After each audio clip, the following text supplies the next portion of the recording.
So to start out, if you go to fulleryouthinstitute.org, hover over the training tab, and go down to church assessment, it will get you to this page. If you click access my assessment dashboard, you're going to be prompted to log in. You should all have a login email address and password. If you forget it, hit create a new account, hit I don't remember my password, and you will be given a chance to reset your password. If you do need help with that, email fyi@fuller.edu and they can help you with that. However, our team has set up an account already for you. Once you enter your email address and password, it will open up your dashboard. This is where you are going to be able to monitor your church assessment. If you have not already taken the assessment, and this is an entirely new one, you will be asked to set it up. Go ahead and set that up. If you have already set it up, you will see this dashboard right here. This is the URL right here that you are going to send. You can send it via email. You can have people take it on iPads at church or computers at church and small groups and things like that. The URL, the link will be the same. It's right here. If you scroll down, you can see this is the amount of people that have taken my test assessment. 2 people have completed it. And you can see it was me both times, so they're both male. And you can see the demographic breakdown here. So if you're trying to decide if enough people have taken your assessment, you can go to your dashboard and you can look and see if you're a church of maybe 100 or 150, try to aim for about 50%. If you're a larger church, you can scale that down to about 40% of regular participants or even 30% of regular participants.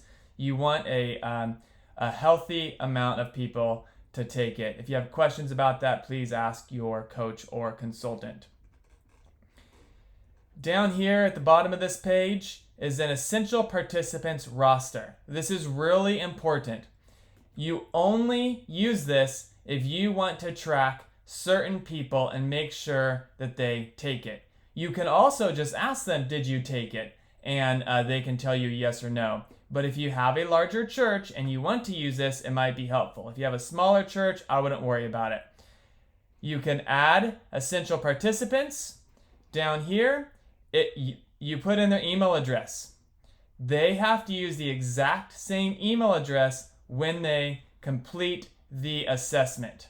They need to put the exact same email address with no typos in either one to make sure it tracks it. If the email address is different here than it is here, it will say they have not completed it.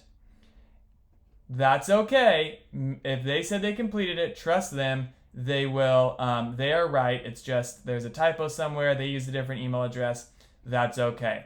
If you want to remove people, if you want to send emails, you can do all of that here. Send reminder emails, send initial emails. If they say they completed it and it still says in process here, you can just remove them. That's okay. If you would like to make edits to the church assessment, you can go here and you can make edits to the church name, team name, welcome message, thank you message, and you can also add additional contacts for people who will receive periodic updates and the final report. If you don't want to do that, just leave that blank. If you want a weekly email update with the assessment status, click yes. If you don't, click no. Make sure you hit save at the end of that. When you are all done, hit end church assessment. Now, many of you have already completed this with your team. You clicked end church assessment and you received a report for the last summit. Our team has reopened it for you and you're using the exact same URL. And there should be a number here of all the people on your team that have already completed it. They will not need to complete it again because it's the exact same assessment.